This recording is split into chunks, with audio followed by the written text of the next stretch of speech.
Hello all, it's your friend Anni here, and warmly welcome to this live. And if you are new to my channel is support channel for all the caffeine quitters. And every now and then I do this kind of support lives where I support all the caffeine quitters on their recovery journey when they are going through withdrawals after quitting caffeine. Then I also speak about post-acute withdrawals, which are state that not so many know, but still many of us go through those post-acute withdrawals symptoms after we quit caffeine. And that is one information that I have been sharing in my channel, and I have been updating my own post-acute withdrawal journey after a chronic caffeine abuse that was over 30 years of use in my case. And now next month I will be 4.5 years without any caffeine. So that is basically what is my channel all about. Then I also do other kind of videos. I also speak about religion, Jesus, read the Bible, and I also do this language into this channel in 2 languages. So my own language is Finnish. So I have been doing now lately a lot of more videos in Finnish, but I haven't forget you, all my friends. I will do, and I keep doing these support videos also in English. And now I also have been starting to share more information about caffeine and dangers about caffeine, because when I started this channel, I was just myself going through so much these symptoms. So I was focusing just like kind of updating my own recovery and, speaking about post-acute withdrawals. I also have been doing many lives with my friend Mandy from Texas. I hope you will check those too if you are interested about this journey and all of the aspects that can be with you when you are detoxing from this very underestimated drug. And yeah, but now in this presentation we go a little bit look what how caffeine affects to our heart and our cardiovascular system. And I will use source of this presentation book called Caffeine Blues, and that book is written by Stephen Chernisk. So if you are new to that book, I warmly recommend you to read it. There is a bunch of good stuff and information what caffeine does. So I will of course put a link where you can find that book below this video. But first things first, I will check that everything works, and you, my dear watcher, are warmly welcome also to join the chat if you have any questions or if you wanna talk about something what comes to your mind. So yes, it seems that this works. Okay, so we're gonna in this presentation, we're gonna now go in that caffeine and the heart health. And I made this a little this is like straight from the book called Caffeine Blues, but I just wanted to make a little a nutshell about this, because there is so many stuff that caffeine affects in all systems in our body, like not just the cardiovascular, but that is of course a huge thing, but it also affects our reproductive system, like endocrine system, our muscular and skeletal system, our respiratory system, like all these systems caffeine are affecting. And of course it's we know central nervous system stimulant and all that. I have been already speaking about it, cause you anxiety and depression and all kind of mental illness also. But we're gonna in these little presentations that I'm gonna now do in the future, we're gonna just take in every presentation some area kind of that we're gonna just look a little bit more deeper, so you can get a more information what caffeine actually does. So it will be good. And of course, same time that I'm going through this and reading this, you are warmly welcome to ask any questions if you have something about symptoms, what comes to post-acute withdrawals, all that. And then I also have one video that I will show you. I probably have been showing that video more. It's more about the protracted benzo withdrawals, but I just always want to show you some of that science too, because we know that we don't have so much in this information about post-acute withdrawals what comes to caffeine. So that's why I use this information from the benzo world, and that's why I always share that in my channel. But also that is good because I also want to support all the benzo quitters in my channel if there are any. So my heart goes out with you also, benzo quitters. You are all warmly welcome to my channel, because I know how it can feel that we do have a broken nervous system when we go through that, and even like some of us, we feel that we kind of have a brain injury when we go through that, but that's not actually a case that we have a like permanent neurological injury. It's just temporary state that many of us have to go through because our nervous system is kind of sensitized in this journey and all that. But now let's go into the point before I talk too much everything else. Okay, so arrhythmia and blues. So the heart flawless operation as a pump depends on a complex series of electrical impulses that cause the chambers to contract and the valves to open in perfect rhythm. So we know that it's very important that our heart beats in the certain rhythm. That's how we are designed. That's how God made us. The rhythm is the heartbeat of life, constantly sending blood to over 75 trillion cells in your body. But when the heart muscle is stimulated out of the sync, the pumping action becomes uncoordinated and blood flow weakens. If the correct rhythm does not return, these conductions and rhythm disturbance, collectively called arrhythmias, are usually fatal. So researchers do not know exactly what causes arrhythmias, but they agree that caffeine increases the risk among individuals susceptible to the disorder. Sorry, my English, it's so poor, but let's try to keep it on. It is also important to note that the amount of caffeine needed to disturb the heart rhythm does not have to be large.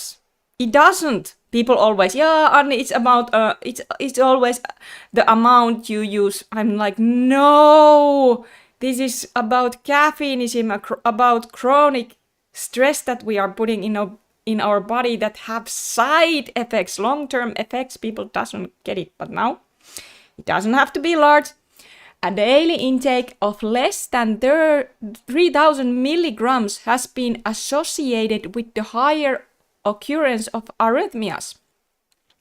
Since a 14-ounce of mug of coffee contains about 2,000 milligrams of caffeine, consuming less than 2 cups can easily put you in the category of increased risk.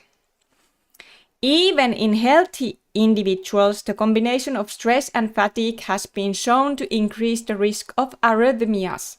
Think about it. How often do you turn to coffee to get through the day? How often? And guys, my videos are also for everyone. If you are still using caffeine and you don't have motivation to quit, I hope that my videos will give you some motivation to quit and stay quit. So think about it. Many of us, we people, if you are using caffeine or dealing with caffeineism, usually it's like kind of weird, because the more tired we feel when we actually would need to rest and take it easy, we actually just take more caffeine. And that is the cycle of stress that many of us have been ending up. And then we have been ending up in this wild roller coaster ride after quitting, because of that chronic stress state that our body have been adapting because of the use. Okay, so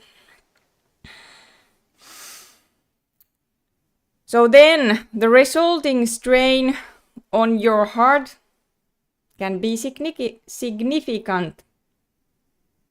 And this, okay, you haven't slept well, you are overexerting yourself. But caffeine can also cause tachycardia. What is tachycardia? Tachycardia. Correct me if I'm spelling this wrong. Rapid heartbeat and exacerbate the exacerbate the symptoms of mitral wall prolapse, MVP, a common heart defect. In fact, MVP might be a crucial key to understanding the caffeine arrhythmia connection. So what is the mitral wall prolapse, MVP? I didn't know any about this stuff. I just didn't know any about dangers of the caffeine when I was victim of the caffeineism. I just thought it's normal because everybody is drinking it and there is so much like science that caffeine would be actually good for you, but all that is not true. Not true. Okay, let's go to actual facts, science. The mitral valve is located in the heart, regulating blood flow from the left atrium to the left ventricle. When the valve is prolapsed, descended or weakened, it malfunction, and with each heartbeat, blood can flow back into the atrium. MVP is rarely serious, but it causes intermittent or occasional symptoms such as shortness of the breath. It's interesting because so many people have shortness of the breath during this withdrawal, including me. I did have that, but no more. Thank God. Fatigue, dizziness. Yes, maybe you recognize that from your own symptoms. And fainting spells. The cause is unknown, but genetics play a significant role. Individuals with one affected parent have 50% chance of inheriting MVP. Okay, but anyway, although MVP can cause heart murmurs, palpitations, and chest pain, most people with the disorder have no noticeable symptoms and are unaware of their condition. Nevertheless, MVP significantly increases the risk of arrhythmia, and the combination of caffeine and MVP can be dangerous. Interestingly, caffeine research often exclude individuals with MVP from their studies, presumably because such individuals would experience above average negative effects. But that's bad science. That's bad science, guys. Conservative estimates suggest that 7 to 10% of the population has MVP. That's millions of Americans, and they should be studied as they are especially susceptible to caffeine adverse effects. Many people just doesn't know that caffeine have adverse effects, but caffeine have so much things that it will cause. In addition to mitral valve prolapse, other arrhythmia risk factors seem to interact with caffeine intake. Caffeine can cause a sudden contraction of the aortic muscle and dramatically increased release of stress hormones directly in the heart. Did you know that? That it can do that?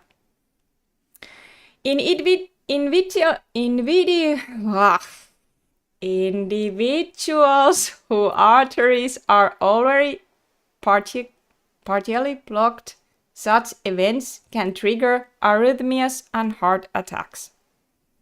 Yeah. So, many people doesn't know that, but the reason why people are having heart attacks, the one reason can be caffeine. But there is no many people just cannot put these pieces together because they don't have the information. Because our healthcare system, they don't do anything about this. Same as this vaccine stuff, it's all terrible, what they are causing to people. Yes, okay, but we're gonna move on. There are also reports that caffeine may increase the occurrence of paroxysmal atrial tachycardia, PAT, and ventricular beats, other forms of the heart arrhythmias. These arrhythmias are often related to exertion, and physicians have reported increased PAT occurrence with caffeine, coffee or tea. Coffee or tea. In Finnish, kahvi tai tee. Even up to 12 hours before exercise. This brings up an important point in caffeine research. Long-term effects are often overlooked. After all, you see only what you are looking for. But new research using continuous heart monitoring technology allows for a complete examination of caffeine's full range of effects, including heart rate variability, HRV. HRV has been shown to strongly correlate with the sudden death, and while moderate caffeine consumption does not appear to cause abnormal HRV in young adults, it has been shown to exacerbate, I don't know how to say this, but you know, abnormal HRV in the overweight middle-aged individuals. There is twice 200% the likelihood of premature ventricular beats after drinking coffee. So, conclusion, it's not good for you. Oh. So guys, you have to start to taper it down. Tapering always is, by the way, more safe way to go for many people if you have been using caffeine high amounts or long time. That's what I always also keep it reading saying, because cold turkey itself can be really huge shock to the system. Okay, so then we're gonna go, what is this like? Ei me ymmärretä tästä mitään. No ei se haittaa ään. Tää on englanniksi, mä teen suomeksikin. Ei mun englanti on niin huono, että se on kyllä hyvä, jos siitä ei varmaan kyllä ymmärrä mitään oikeasti. Coronary vasospasm. What is this? So, when an artery becomes blocked, the tissue behind the blockage is deprived of oxygen and quickly dies. If this occurs in an artery leading to the heart, the result is a heart attack. Medical term myocardial infarction or MI.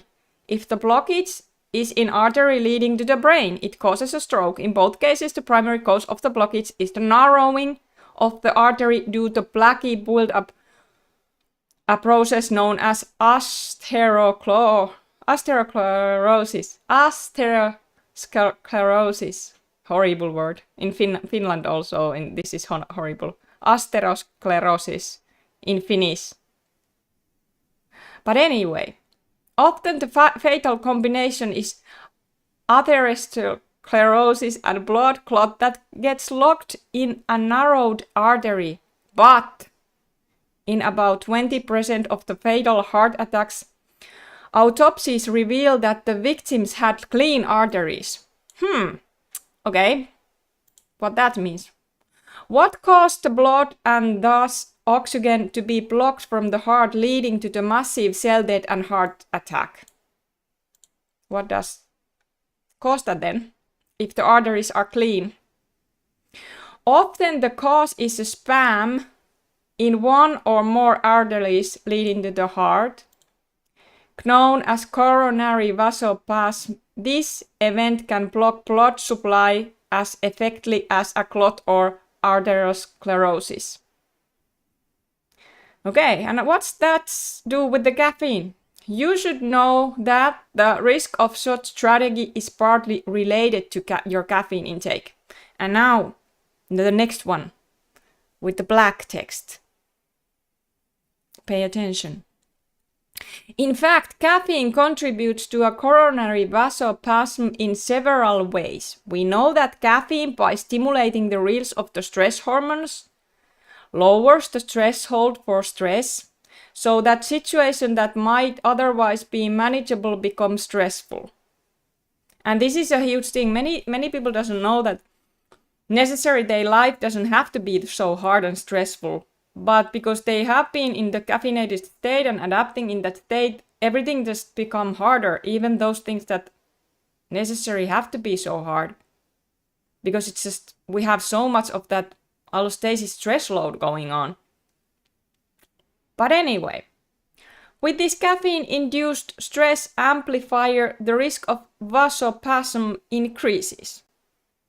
So, conclusion, if we want to take good care of our heart and cardiovascular system, we shouldn't be consuming caffeine. But no judging ever in my channel, just supporting and sharing information. Caffeine also contributes to magnesium deficiency. Somebody asked me about this, Anni, how this affects the magnesium. Okay.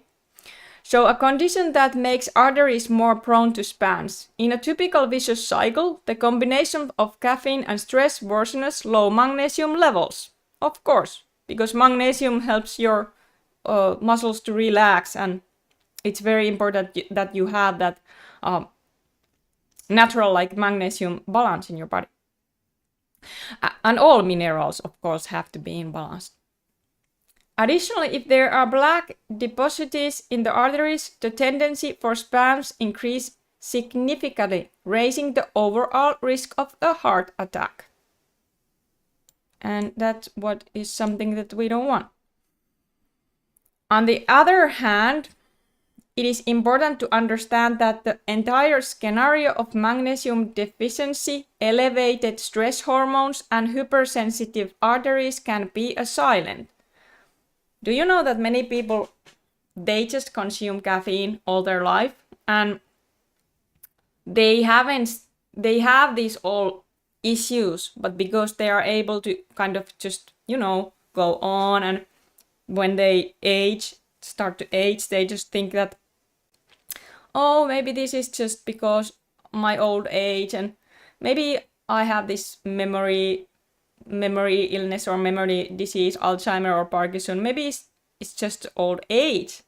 But maybe if people would have, for example, this information about caffeine, and of course there are other factors, like huge factors going on in our life and our society now, like this vaccines and all the other poisons. But I think caffeine is a so underestimated thing what comes to this science, that there is science behind that, what caffeine actually does, because it's a pure poison. That's what plant have designed it to do, to kill. It's a plant pesticide to kill like bugs. So there is no kind of reason, any reason why it should be good for you, if you ask me. So then people just, end up having all these issues for many time. But you don't feel any of these dangerous developments as you might feel if your arteries were blocked by plaque. Yes, in these cases there are often no clear warning signs. And this is all because there are no clear warning signs, it's kind of more dangerous, because when your body warns you about something, then maybe you more easily will notice that. But like we know that many people can have even serious like caffeine poisoning, especially from energy drinks or something, that they just overdose to caffeine without knowing and have a heart attack. And they're gonna have a heart attack. Okay, so those warning signs can be such as shortness of the breath during exhalation of chest pain. And actually, for some people can have shortness of the breath when they are using caffeine, but they don't see the correlation necessarily.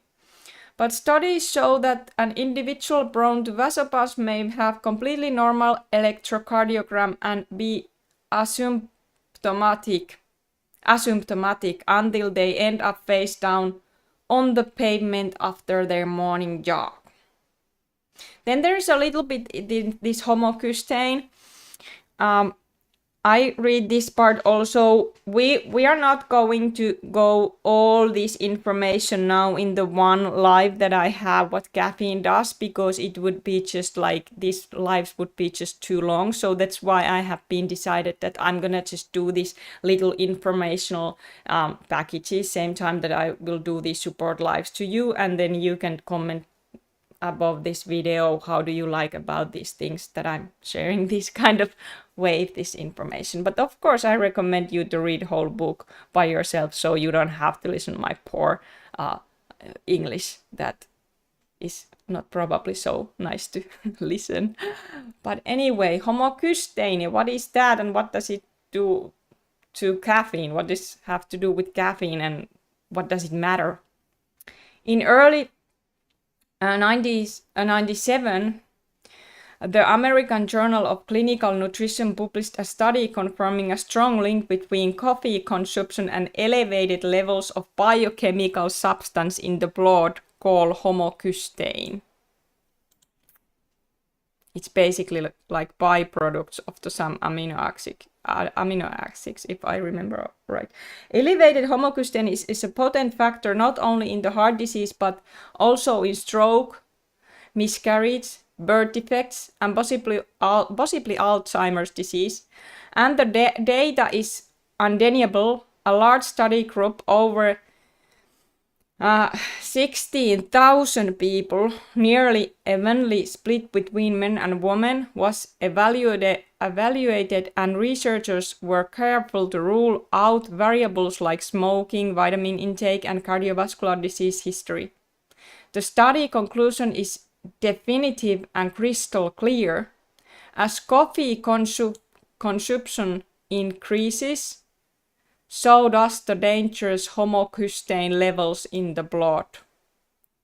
So body cannot kind of get rid of that homocysteine, which it would be get rid of normally. But when you consume caffeine, it just interrupts that. Like it interrupts like our detox system. It interrupts the body's detox system when we consume caffeine, because it puts us into that stress state, so our body cannot do the job like it normally would do its job, what it have to do to removing all the toxins and stuff, because it's have so much to do, work to do with even trying to remove caffeine, which is not, by the way, the easy process, because those byproducts of the caffeine actually will restore in your body. And they have very similar effects than caffeine itself. So if you have been a chronic caffeine consumer many years, it can be that you have a lot of those byproducts of the caffeine, those oxidated caffeine poisons in your system. And it can take time before they all will detox. And if you are interested about this information too, I will do more videos about like how your body will detox caffeine. It's not actually like people think that, oh yeah, it's just detox, it's easily. Only a small percentage of the caffeine will be like detoxed itself by the liver. And the rest of it, it's just more complicated that, but it's because the people doesn't really know the pharmacology of the caffeine. So that's why it can be a little bit hard to understand. But okay, we're gonna go forward. It's not so important you to know all this. What is important you to know that caffeine is not good for you. But when I went online to see what my cardiology colleagues were planning to do with this significant information, I found only a stony silence. The general consensus was wait for more data. In other words, no medical organization even planned to mention this report to its members, let alone recommended moderation in caffeine consumption. Okay, so more information to come. A few months after the report of the coffee homocysteine link was related, the Journal of the American Medical Association, JAMA, published another significant study that examined homocysteine and heart disease. The homocysteine factor turns out to be much more important than anyone had thought. In fact, the JAMA study concludes that in terms of cardiovascular disease risk, elevated homocysteine is as significant as high cholesterol, or smoking. Individuals with the highest homocysteine levels had more than 3 times the risk of developing a cardiovascular disease compared to those with low homocysteine levels. So there are now over 50 studies that pinpoint how homocysteine increase cardiovascular disease risk. While this is not the place for a detailed physiology lesson, I'm not sure you will hear about it soon from your doctor, and it is too important to ignore. This information could very well save your life, or at least painful and costly hospital trip. You know that proteins are composed of amino acids. I did remember it right. One of these amino acids, methionine, is common in meat and dairy products, and when the body processes of the metabolites of methionine, homocysteine is produced as a byproduct. Many of these processes that our body is doing when it's like removing the toxins, and that's what our body always is doing. That's how I see. That's why, because I always say I don't believe in viruses. So shortly, how I explained that to you, I just believe that our body has kind of these 3 ways to deal with stuff. Our body can detox always. What it does, it detox poisons, as like poisons that comes throughout the air, throughout the mouth, throughout the skin, throughout the any hole that we have, drinking, eating. And then we have also the system in our body that heal itself, like the wounds, it heals itself. It's like know how to heal itself. That's something to build up in our body. And that's what also like the fever is. The body have to get a fever so that it can make the glue more, not so sticky, so it can put the trashes out. So these things that we think that it's caused by the virus, which haven't been never found, by the way, but I can do more info about that in other lives. There's so much information that I would like to share, but I just don't have time to everything. And this is just like how I see it. You can be, of course, think a different way, and that's all good. It's all right. But like we don't think about like many times how amazing our body is to keep up this homeostasis and get rid of the poisons, and like it builds up the new cells, and like neurogenesis, for example, we go in that in a minute, what is all about this post-acute withdrawal. We do have new neural connections with time. Our body can build up those too, and basically our system renews itself. So our body gets rid of the poisons. When we let to do that, it means that we don't put more poisons in that, like the drugs, caffeine. That's why I always say that stay away all mind-altering drugs. It's important because you have to let your body to do that process so it can do that. So you give it a lot of water and good food. Of course, that's common sense that you do that during this journey. Not saying some people, even with the junk diet, have been having the same timeline what comes to post-acute withdrawals with the people who have clean diet, because it's really about the rewiring and also growing all those neuronal connections. What comes to this healing from this chemical shitstorm that some of us have been ending up with this journey, and also like all these systems in the body, like cardiovascular system, the bone and the skeletal system, and the muscular skeletal system, our reproductive system, skin, respiratory system. All these systems can be that they have been affected in this because of this chronic caffeine consumption. And when we come off that, all these systems have to kind of find the balance. And whatever does that mean in the biochemical level, that's I'm not so good yet, but I love this research. But anyway, so we are going now into so many different directions with that, but something to you to look about that instead of thinking that the symptoms are something bad, can we think that those symptoms are actually healing, repairing, rewiring, connecting. And the third thing that I said that our body do, I said it removes toxins, it can repair itself using all these remarkable systems in our body, like fever and like cough, putting the trash out, glue is coming out through the mouth, sometimes glue is coming out through our eyes, it's also cleaning. But then the third one, adaptation. And that third one is the something that I'm now the most interested about. We can adapt in certain situations as a human being. For example, now in Finland, it's autumn, it's starting to get more cold, which means that temperature is starting to go down. So we live here, we have been adapting this environment. It's natural for us. We don't have to think, oh my God, winter is coming. We adapt it easily. But same with the drugs. It's same with the drugs. We humans, we adapt with the chronic drug abuse. Our system has to adapt, otherwise we would be dead. So we have this called adaptation system in our body, which helps us to keep alive. But when it comes to chronic and you want to quit the drug, for some people, it just takes time to adapt back to the natural state. And of course, it depends what drug you have been using, what are your symptoms. If you have been in the benzos, it's more like a benzo affects your GABA.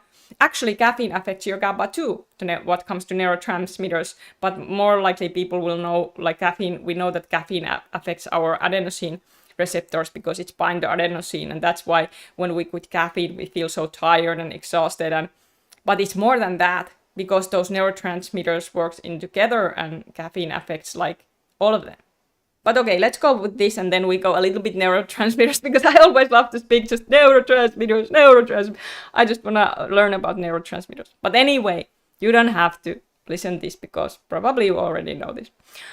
Normally, the body breaks down the homocysteine in the harmless metabolites, but there are several factors that either inhibits this breakdown or overwhelm the body's ability to clear homocysteine from the blood. Yeah, caffeine is doing that. Caffeine raises homocysteine levels in two ways. So this is the explanation how it does do that.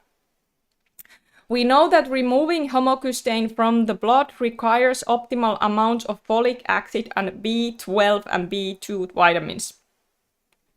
So we know that caffeine depletes these important nutrients. So why I have to say this, why I don't recommend any B vitamin supplements or any supplements in this journey is because many people have had side effects from those. Because your body can, like, when you take them, it's still something unnatural. If your nervous system is sensitized and you go this like really wild anxiety symptoms, then I don't recommend you in that. And I don't recommend supplements anyway. I just don't recommend supplements. I don't do them, but you know, people always do what they do. This is like, you do what you do, but just in case that I want to say this, that there are also people in this post-acute withdrawal, when they are sensitized, they cannot, like, that makes sense. If your nervous system is sensitized, it makes sense that it just can't deal with any stressors, like medicines, like some supplements. And this is not, of course, the case for like for benzos. You know, if you are watching those benzo quitters videos, some people can do some supplements, they are fine. Some people can take this and that, they're fine. And then there are some that have a huge wave, hell of a wave. They go in the wave and their nervous system are just like, you know, have to rewire more. That's because it's kind of interrupts the healing. It doesn't stop the healing, but interrupts like the medication do. That's why I don't recommend medication either. But I'm not the doctor. I'm just a common stupid human who have to be a victim of the chronic caffeineism over 30 years. And that's how I have been end up in this situation. Hey there, Tiwan, Rivet. Hey there, what a good everybody. Hope you're doing great. Yes, I'm doing good. Hope you are doing good too. Thank you for joining here. So in that sense, I always like recommend you, and I always remind you that my honest recommendations are in my channel.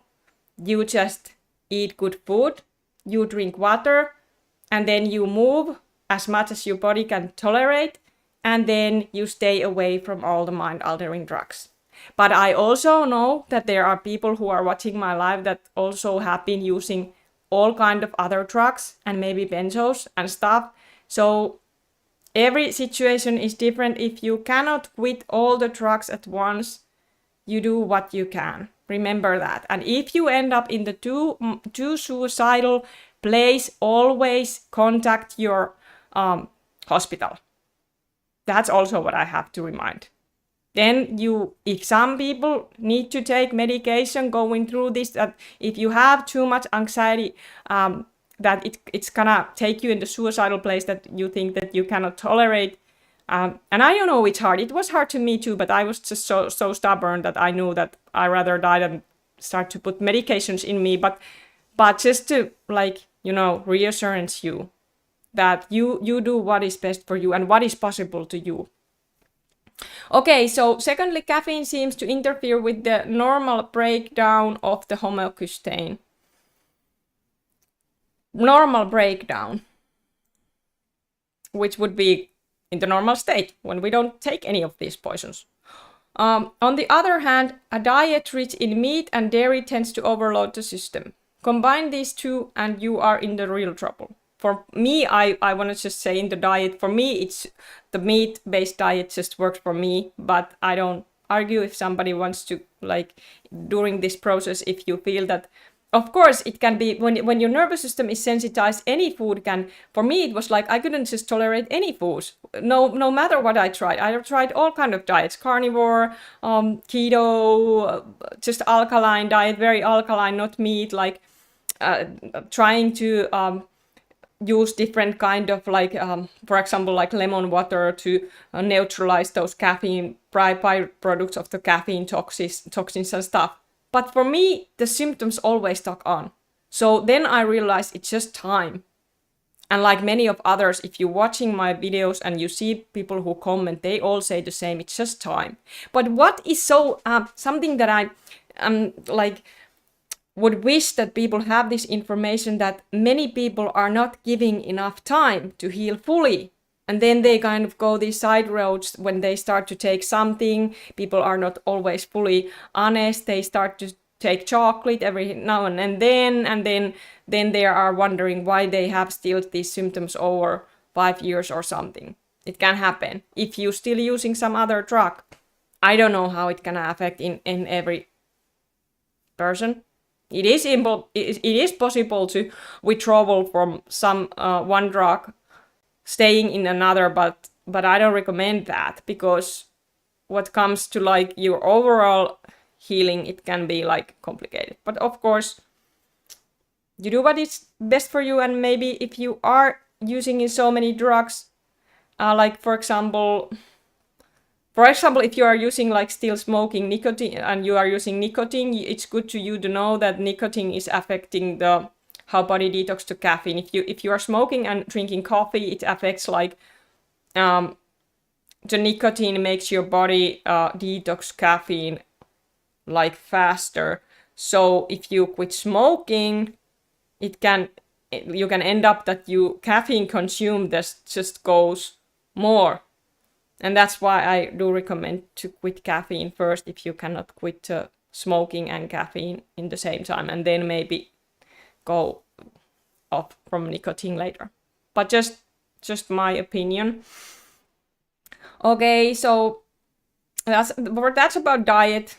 It's not something that we should argue. You can try anything in this journey because you have time. I know I say this for people who have PAWS. People who don't have PAWS, they don't need this information. Then there are also people who don't have PAWS. They can have just 2 weeks or maybe some migraines and they are fine. Of course, I would hope that for everyone, but that is just not the case with a lot of people. So okay, combine these two and you are real trouble, and add smoking to the mix and you are walking time bomb. Then there is a little this short cap here. What exactly the homocysteine do in the body? Studies just suggest that homocysteine damages the walls of the blood vessels. these areas of damage known as lesions begin to accumulate substance sent by your body to repair the damage. This material builds up over time. So it's not a good biochemical. Body have to remove that. But if it cannot remove it, then it can do damage for the walls of the blood vessels, for example.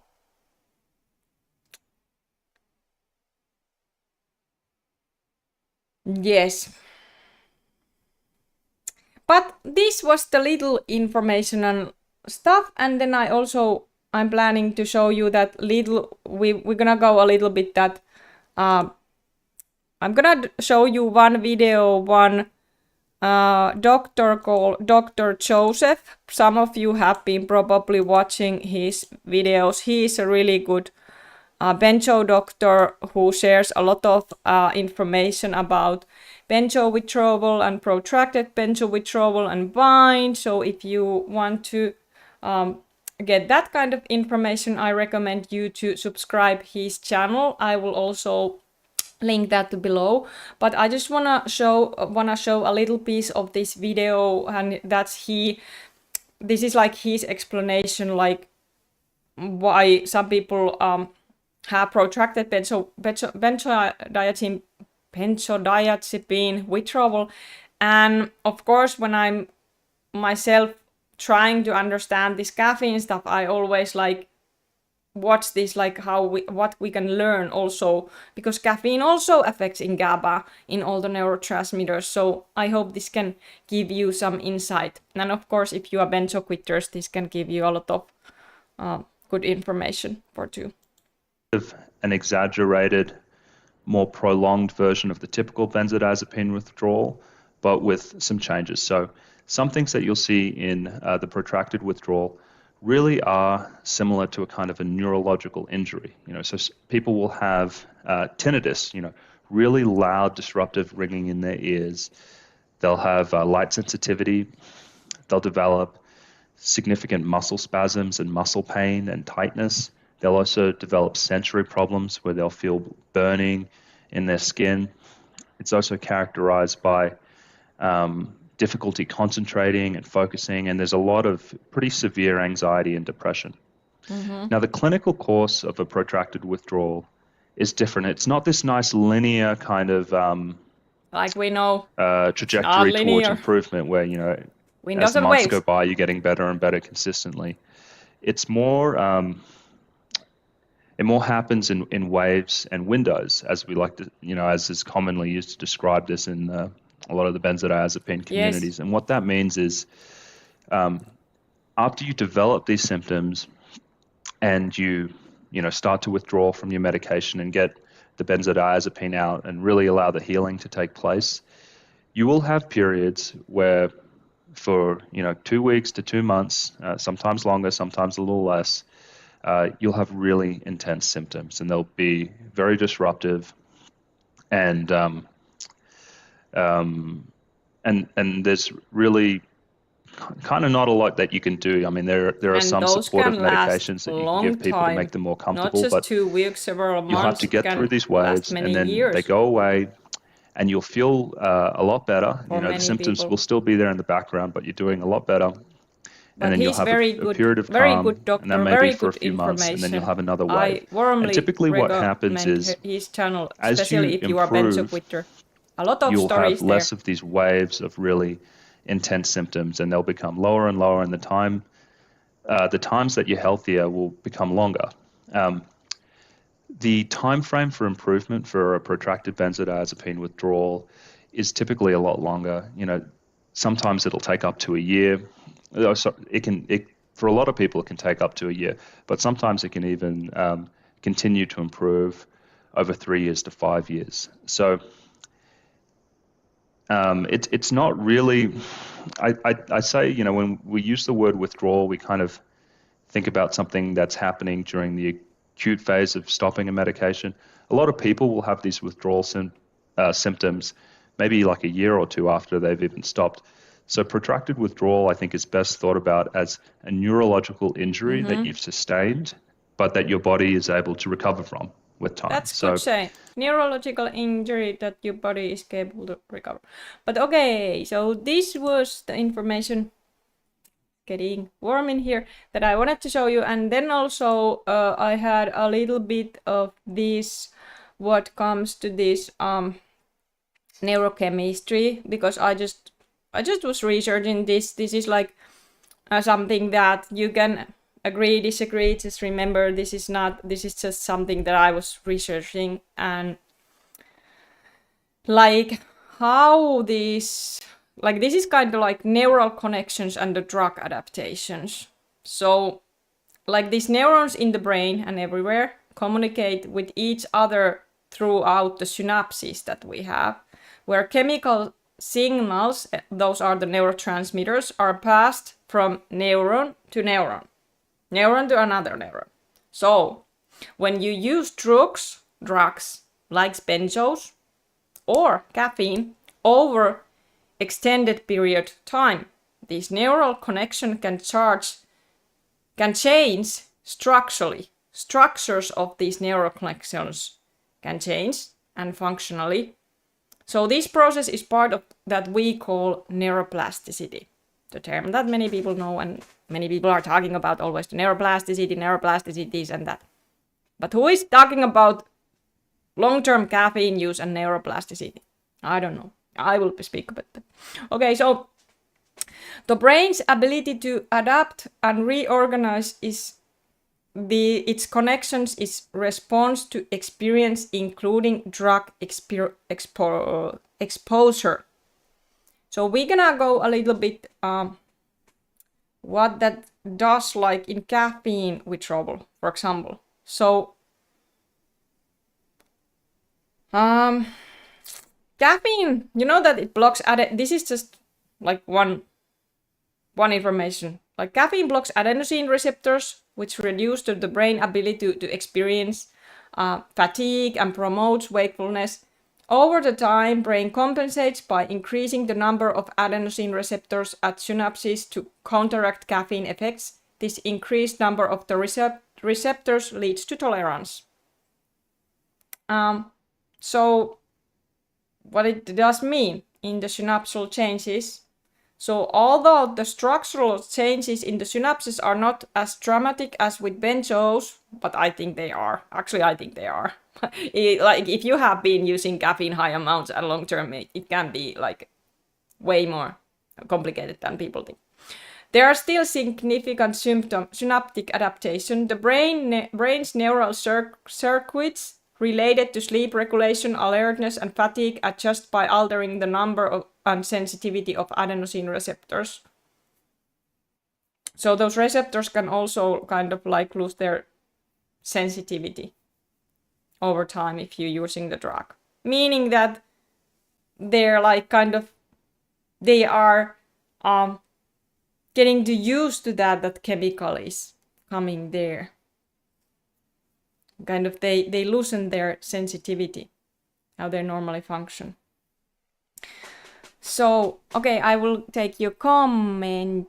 Tiguan. Wait a minute, Tiguan. What Tiguan say? I haven't seen all of your PAWS videos and everything yet, but for now it's been 1 month and I'm having a hard time being hungry. Could it be one of the PAWS? Cheers for answering. Yes, if you have a lot of food cravings, it's definitely normal. So many people will have that. I did have a lot of food cravings. It's just like part of the adaptation that your body does. And if you have like hard time being hungry or lack of appetite, that's also normal. Some people have in the beginning of their process, or if they have a lot of anxiety, they also can have lack of appetite. But for me, the most of the time, I was just like having a huge cravings for everything, just cravings for junk food and cravings for everything. It was really hard, but it will pass with time when your system will go back to normal. So what is this conclusion about all these synaptic changes and all this neuroscience? So when you quit caffeine, your brain no longer experience the blocking effect of the drug. The excess adenosine receptors, the synapses, causes a strong feeling of fatigue and withdrawal symptoms. So the adenosine is there, of course, in excess amounts because it's not blocked anymore. What caffeine does, it blocks that. And the brain gradually reduces the number of these receptors through a process similar to the synaptic pruning, allowing it returns to its normal state.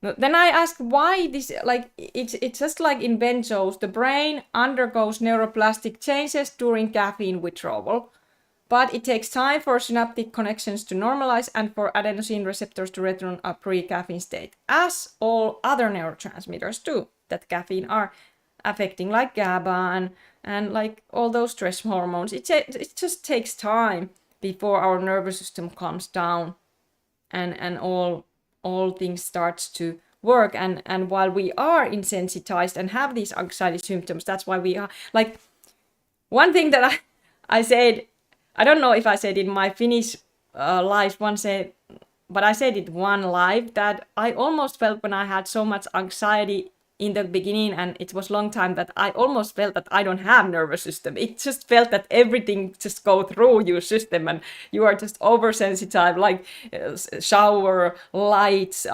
perfumes, everything is just too much when your nervous system is misfiring, and you know, it's almost like a phone call, that when your neurotransmitters and the brain works normally, it's like when you call to somebody, the person who is there in the another part of the line, it can take your call and it's connecting and yeah, all is good, hi Annie. But like if we look at the brain when it rewires and all this system is out of the whack and nervous system is out of the whack, it's just like those messages doesn't go through and it's a mess. Sometimes it's go through in the windows, like when we feel better, it's okay, we can process the information and we feel that, oh, actually my brain is working pretty well. And that can take time before your brain is working pretty well in this, depending how bad your withdrawals are and PAWS are, depending on the person. But some of us, it just takes time. So it can just feel always that why I'm just unfunctional and dizzy and disconnected, but it's just because your nervous system is that in the fight or flight state, and that is all about just survival and keeping you safe. And then when your nervous system is able to calm down, it calms down little by the time. Sometimes you have moments that you are more calm and connected. That's what we want. That is the state that we should be actually most of the time. But people are now in our daily life, they are in our society, most of them are already living in that high stress state. But maybe they don't have extreme anxiety. Maybe they have mild or moderation, but not extreme or panic that some of us will unfortunately end up in this journey. So it's just time before your neural connections, everything goes to the place. But then I was just so impatient in this, that like, why? Like I said, like just like benzos, the brain undergoes neuroplastic changes during caffeine withdrawal. Like I said, time is that what it takes to synaptic connection to normalize. Time, and then adenosine receptors also, as other receptors, everything returns to the pre-caffeine state. And why then it takes so long? It's like when the brain has to grow new synapses, and also it can restore the old that were diminished during the chronic drug use. That takes time. The brain also needs to prune away synapses that were added as a result of drug adaptation but are no longer needed when the drug is gone.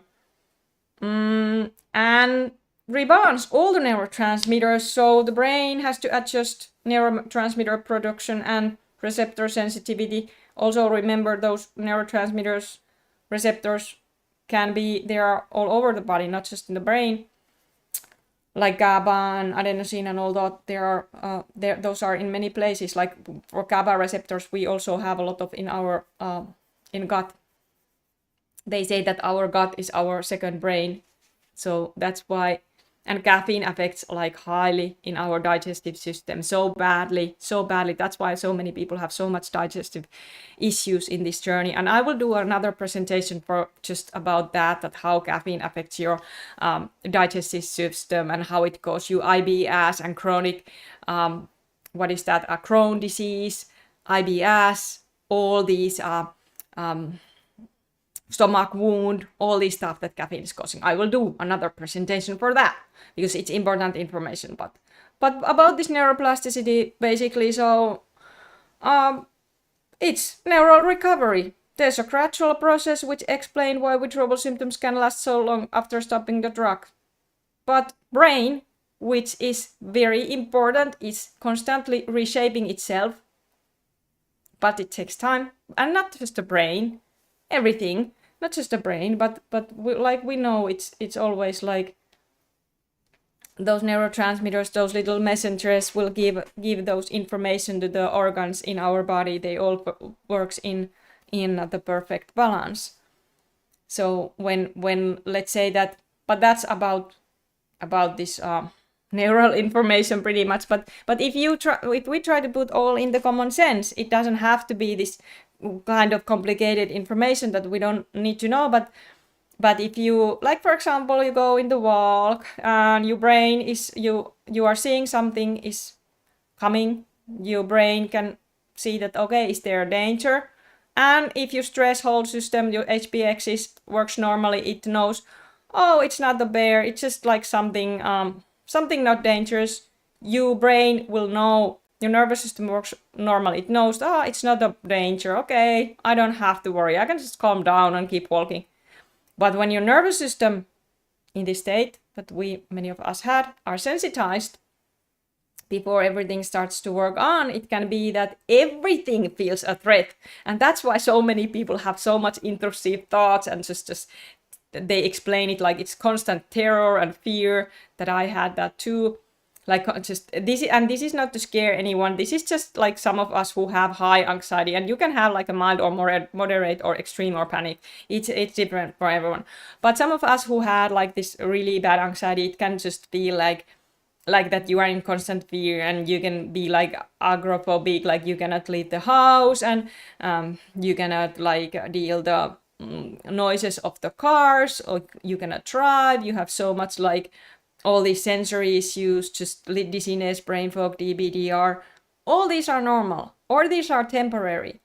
But what I do hope that one day this information that I'm sharing about these post-acute withdrawals that are happening also for the younger people, not just the old people who have been caffeinated like 20, 30, 40, 50 years.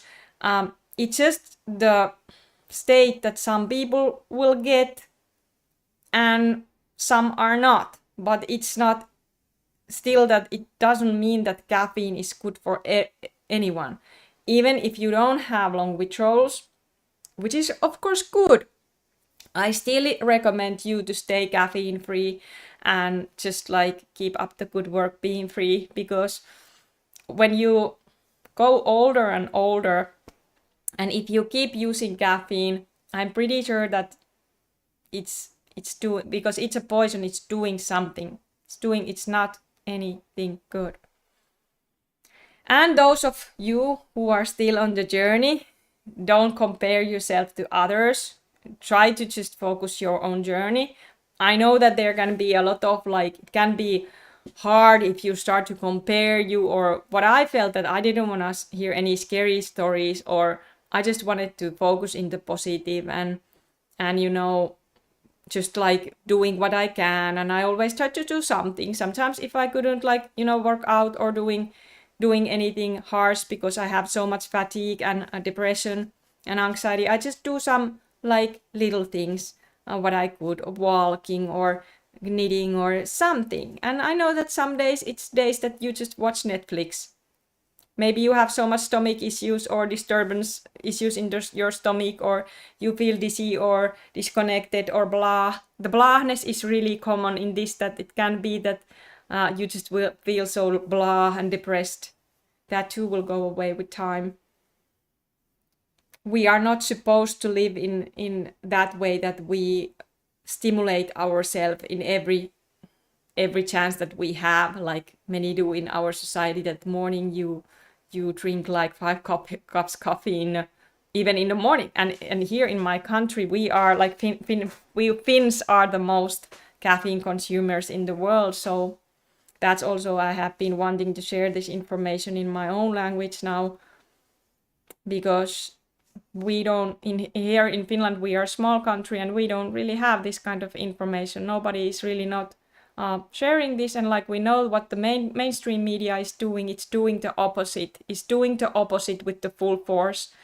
And I have one live also about that, how caffeine industry works, and how it pushes these like caffeine machines in the schools, and these energy drinks machines in the schools, and like financing those schools when they make the what is that, the contraction with those firms. And it does a lot of harm to our kids, those energy drinks and coffee. So I hope that this information, maybe one day it will go more viral.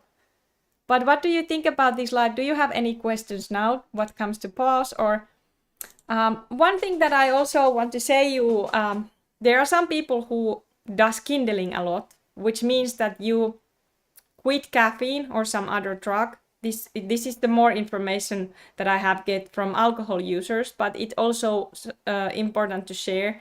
So kindling means that you basically start to go drug and then off, and then drug and then off, and then drug and then off. And it can cause you a huge problems what comes to the healing, because there is a scientific evidence that each time that you do that, it can be harder to your brain to recover. So I just want to say that please don't mess up with that. Like try to stay with, of course, if you relapse, then it happens, but don't start to play with that. Like try to stay quit if you just can, and give it enough time, so you don't do anything bad. Okay, so what else? Even without coffee, the tempo of nature is respected nowadays, and we are getting filled with overstimulation and stress. Thank you for what you're doing. Yes, so true. So true. There is all kind of this, social media, that we should be so like busy all the time. Then also one big addiction that I have been also starting to do now, support videos, even I don't have experience for that, is porn addiction. Many people are addicted to porn also. That also will affect your dopamine system. All kind of stuff. This our world is the, like, not just caffeine. There is so many, but of course my channel is just so much focused by that, of course. But of course there are a lot of many other factors. Hi Christopher, how are you doing? Yeah, this is already now ending, but don't worry, you can watch this later when you have a good time. I hope this did give you some reassurance and some like good information about what caffeine causes in our heart and cardiovascular system. But anyway, we always do the best, and don't worry if you are still using caffeine, just do your best and maybe taper slowly. If you cannot quit now, just do what you can and keep up the good work, and thank you for watching.